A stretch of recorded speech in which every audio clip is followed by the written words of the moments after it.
আসসালামু আলাইকুম রহমতুল্লাহ। শব্দ শব্দে কোরআনের অর্থ শিখুন এই সিরিজে আপনাকে স্বাগতম। এই সিরিজে আমরা কোরআনের প্রতিটি সূরা খুব সুন্দরভাবে তেলাওয়াত, শব্দ শব্দ অর্থ এবং সহজ ও সাবলীল ভাষায় পূর্ণ আয়াতের অর্থ আলোচনা করেছি। পাশাপাশি আরবি বেসিক গ্রামার ও সংক্ষিপ্ত ব্যাখ্যা সম্পর্কে আলোচনা করা হয়েছে। এজন্য এই সিরিজটি আপনার জন্য অত্যন্ত গুরুত্বপূর্ণ। তাই ভিডিওটা অবশ্যই শুরু থেকে শেষ পর্যন্ত দেখবেন।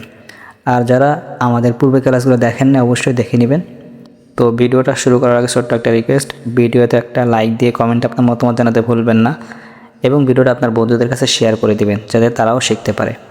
আর চ্যানেলে নতুন হয়ে থাকলে অবশ্যই চ্যানেলটা সাবস্ক্রাইব করে বেল আইকনটা অন করে রাখবেন যাতে আমাদের পরবর্তী ক্লাসগুলো সবার আগে আপনার কাছে পৌঁছে যায়। তো চলুন আজকের ক্লাস শুরু করি। সূরাতু কুরাইশ মাক্কিয়া।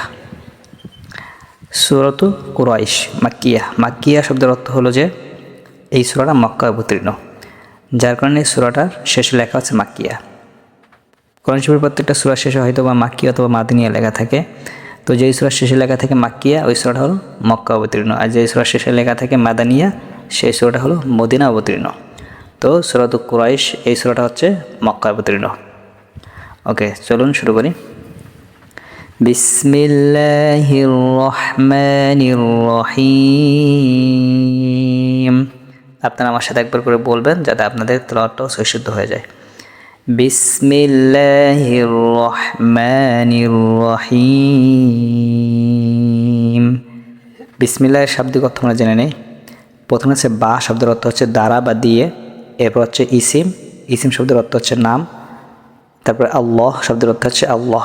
এখানে আল্লাহর হওয়ার কারণ হলো যে আল্লাহ শব্দটি এখানে তারকিবে মুজাফ ইলাইহি হয়েছে, যার কারণে এখানে আল্লাহর নাম, ঠিক আছে।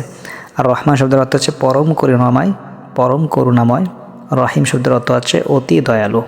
ওকে, এখানে বাটা হচ্ছে হরফে জ্বর হয়েছে। হরফে জ্বর হলো বলা হয় যে ওই হরফকে, যে হরফটা কোন ইসিমের শুরুতে এসে তার শেষে জের প্রদান করে, যেমন বা এসে এই মিমের শেষে জের দিয়েছে বিসমিল্লাহি। ওকে, আর হরফে জ্বরটা হলো এমন একটা হরফ যেটা নিজে নিজের অর্থ প্রকাশ করতে পারে না, অন্য একটা হরফের সাথে মিলিত বা অন্য একটা শব্দের সাথে মিলিত হওয়া ছাড়া। যেমন বাটা এই বায়ের সাথে ইসিমের সাথে মিলিত হওয়ার কারণে সে তার অর্থ প্রকাশ করতে পারছে যে আল্লাহর নামে বা আল্লাহর নাম দ্বারা। ওকে, আর এই শব্দগুলো ইসিম। ইসিম অর্থ হলো এমন শব্দ যে নিজের অর্থ নিজে প্রকাশ করতে পারে এবং তার অর্থের মধ্যে কোনো কাল পাওয়া যায় না, সময় পাওয়া যায় না, ঠিক আছে। অতীতকাল, বর্তমানকাল, ভবিষ্যৎকাল এই ধরনের কোনো কাল পাওয়া যায় না, তাকে ইসিম বলে। তো এই শব্দগুলো হচ্ছে অর্থবোধক শব্দ। তো পুরা বিসমিল্লাহ শব্দের অর্থ হলো আমরা অনেকেই জানি যে বিসমিল্লাহির রহমানির রহিম, পরম করুণাময় অতি দয়ালু আল্লাহর নামে শুরু করছি। ওকে, বিসমি অর্থ হচ্ছে আল্লাহর নাম, বিসমিল্লাহ মানে আল্লাহর নামে, আর রহমান রহিম অর্থ হচ্ছে পরম করুণাময় অতি দয়ালু আল্লাহর নামে শুরু করছে। শব্দটা অতিরিক্ত যুক্ত করা হয় অর্থ মিলানোর জন্য। ওকে, এখানে একটা আশ্রয় শব্দ উজ্জ আছে বা গোপন আছে, এটা ধরে নিতে হয়।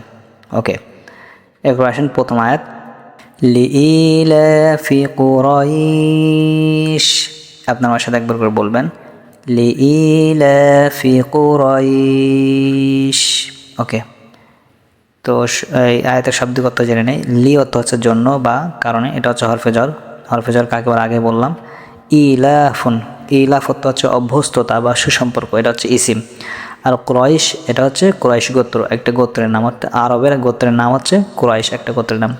আর নবী সাল্লাল্লাহু আলাইহি ওয়াসাল্লাম হচ্ছে এই কুরাইশ গোত্রের, কুরাইশ বংশের থেকে জন্মগ্রহণ করেন। ওকে, তো ইলাফি কুরাইশ এর অর্থ হচ্ছে যে কুরাইশ গোত্রের অভ্যস্ততা ও নিরাপত্তার কারণে। এখানে লিওর অর্থ হচ্ছে কারণে উঠাইছে। ওকে, ইলাফি কুরাইশ, কুরাইশ গোত্রের অভ্যস্ততা, ঠিক আছে, কুরাইশ গোত্রের অভ্যস্ততার কারণে। এরপর আয়াত আসুন। ইলাফিহিম রিহলাতাশ শিতাই ওয়াস সাইফ। ওকে, আরেকবার বলুন ইলাফিহিম রিহলাতাশ শিতাই ওয়াস সাইফ। ওকে, ইলাফুন অর্থ হচ্ছে অভ্যস্ততা, আগে পড়ে আসছে এই শব্দটা ইসিম। হিম অর্থ হচ্ছে তাদের, এটা জমির। জমির বলা হয় কোনো ব্যক্তি বা বস্তুর পরিবর্তে যে শব্দ ব্যবহার করা হয় তাকে জমির বলা হয়, ঠিক আছে। ইলাফিহিম, তো এই হিম দ্বারা উদ্দেশ্য হচ্ছে কুরাইশ বংশদেরকে বুঝাইতেছে। ওকে, রিহলাতুন অর্থ হচ্ছে সফর, রিহলাতুন অর্থ সফর, এই শব্দটা ইসিম। আর শীতা অর্থ হচ্ছে শীতকাল, শীতাউন শীতকাল, এটাও ইসিম। ওয়াও হচ্ছে হরফ অত এবং এটা হচ্ছে হরফে আতফ, অর্থাৎ একটা শব্দ বা একটা বাক্যকে আরেকটা বাক্যর সাথে মেলানোর জন্য, যুক্ত করার জন্য মাঝখানে একটা হরফে আতফ ব্যবহার করা হয়। যেমন আমরা এবং বলি, এটা এবং ওটা, ঠিক আছে, আমি এবং তুমি, এই যে মাঝখানে একটা এবং সত্য দিয়ে যুক্ত করা হচ্ছে দুইজনকে। তো ঠিক আরবিতে এই মাঝখানে মানে সংযুক্তকারী হরফ হচ্ছে ওয়াও ব্যবহার হয়। ওকে, আর সয়ফ অর্থ হচ্ছে গ্রীষ্মকাল, সয়ফুন অর্থ গ্রীষ্মকাল, এই শব্দটাও ইসিম। তাহলে পুরো আয়াতের অর্থ কী হলো? তাদের শীত ও গ্রীষ্মকালের সফরের অভ্যস্ততার কারণে, ওকে, ইলা ফিহিম মানে তাদের অভ্যস্ততার কারণে, রিহলাতা শীতা শীতের সফর, ওয়াসয়ফ এবং গরমকালের, ওকে, শীত ও গরমকালের সফরের অভ্যস্ততার কারণে, ঠিক আছে, তাদের শীতকাল ও গরমকালের সফরের অভ্যস্ততার কারণে।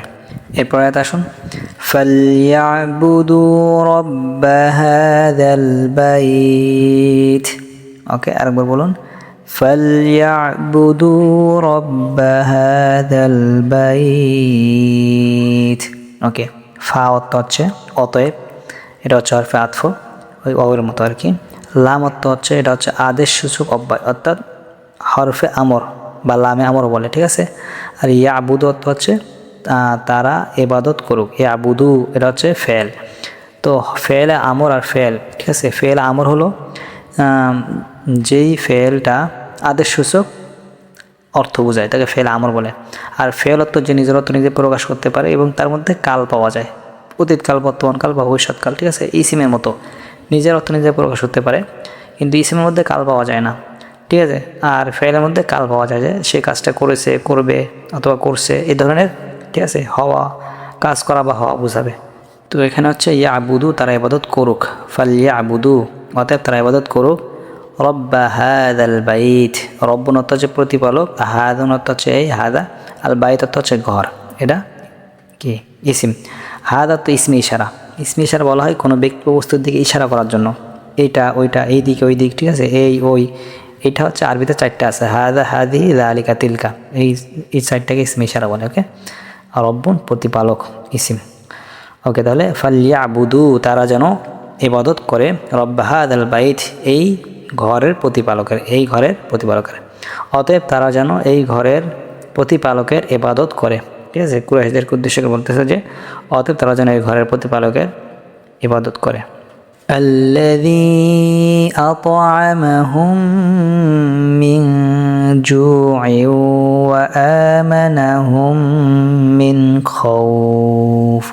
ওকে, الذي أطعمهم من جوع وآمنهم من خوف। ওকে, الذي অর্থ হচ্ছে যিনি, এটা হচ্ছে ইসমে মৌসুল, যিনি বা যারা অর্থ, ঠিক আছে। ইসমে মৌসুল অর্থে কোনো ব্যক্তি ও বস্তুকে বোঝানোর জন্য যে শব্দ ব্যবহার করা ইসমে মৌসুল, ঠিক আছে। এখানে যিনি অর্থ আল্লাহ তাআলাকে বোঝানো হচ্ছে যে ইসমে মৌসুল, যিনি। আত আমা আহার দিয়েছেন, আত আমা অর্থ হচ্ছে আহার দিয়েছেন বা খাবার দিয়েছেন। হুম অর্থ হচ্ছে তাদের, এটা জমির আগে বলে আসছি। মিন অর্থ হচ্ছে হরফে জ্বর, এর অর্থ থেকে, মিন হলো হরফে জ্বর, এর অর্থ থেকে। জু আইন অর্থ হচ্ছে ক্ষুধা, জু অর্থ ক্ষুধা ইসিম।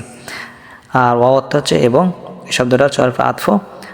আমানা অর্থ হচ্ছে নিরাপত্তা দিয়েছেন, আমানা নিরাপত্তা দিয়েছেন, এটা ফেলে মাজি। ওকে, আর হুম অর্থ হচ্ছে জমির, হুম অর্থ হচ্ছে তাদের, এটা হচ্ছে জমির, ঠিক আছে। কুরাইশদেরকে বোঝানো হচ্ছে জমির দ্বারা। আর মিন অর্থ হচ্ছে থেকে, এটাও হরফে জ্বর। ওকে, আর খৌফ অর্থ হচ্ছে ভয়, খৌফুন অর্থ ভয়, এটাও ইসিম। তাহলে আল্লাযী যিনি, আত'আমা হুম তাদেরকে আহার দিয়েছেন, মিন জু'ইন ক্ষুধার্ত থেকে, ওয়া আমানাহুম এবং তাদেরকে নিরাপত্তা দিয়েছেন, মিন খৌফ ভয় থেকে, যিনি তাদের ক্ষুধা থেকে আহার দিয়েছেন এবং ভয় থেকে নিরাপত্তা দান করেছেন। আল্লাহ তাআলাকে উদ্দেশ্য করে আল্লাহ তাআলার কথা বলা হচ্ছে এখানে যে আল্লাহ তাআলা তাদেরকে কি করেছেন, ক্ষুধার্ত থেকে আহার দিয়েছেন এবং ভয় থেকে নিরাপত্তা দান করেছেন। তো এটা হচ্ছে কুরাইশদের সম্পর্কে আয়াত, এই সূরা নাজিল হয়। কুরাইশদের সম্পর্কে বলা হচ্ছে যে আল্লাহ তাআলা তাদেরকে ক্ষুধার্ত থেকে আহার দিয়েছেন এবং তাদেরকে ভয় থেকে, কাফেরদের ভয় থেকে নিরাপত্তা দিয়েছেন, ঠিক আছে। তো এটা হচ্ছে সূরা কুরাইশের সংক্ষিপ্ত শাব্দিক অর্থ সুন্দরভাবে তেলাওয়াত করলাম আমরা, এবং পাশাপাশি এই যে বেসিক গ্রামার সম্পর্কে আলোচনা করেছি। এটা মূলত আরবির একবারে বেসিক গ্রামার। আমাদের পূর্ণ গ্রামার সম্পর্কে বিস্তারিত আলোচনা আছে, কোর্স আছে, আমাদের কোর্সে দেখতে পারেন। আমাদের এই চ্যানেলে ইলমে সরফ, ইলমে নাহু সম্পর্কে বা আরবি গ্রামার সম্পর্কে কোর্স আছে। পাশাপাশি যারা কোরআন শরীফ সহি শুদ্ধভাবে শিখতে পারেন না তাদের জন্য আমাদের চ্যানেলে সহি শুদ্ধভাবে কোরআন শিক্ষার কোর্স আছে, এটাও করে নিতে পারেন ফ্রিতে। তো আজকের ক্লাসটা কেমন লাগছে অবশ্যই কমেন্টে জানাবেন। ভিডিওতে একটা লাইক দিয়ে বন্ধুদের কাছে শেয়ার করে দিবেন। আর চ্যানেলে নতুন হয়ে থাকলে অবশ্যই চ্যানেলটা সাবস্ক্রাইব করে দিবেন, বেল আইকনটা অন করে রাখবেন যাতে আমাদের পরবর্তী ক্লাসগুলো সবার আগে আপনার কাছে পৌঁছে যায়। তো আজকের ক্লাসটা এই পর্যন্তই। আসসালামু আলাইকুম ওয়া রাহমাতুল্লাহ।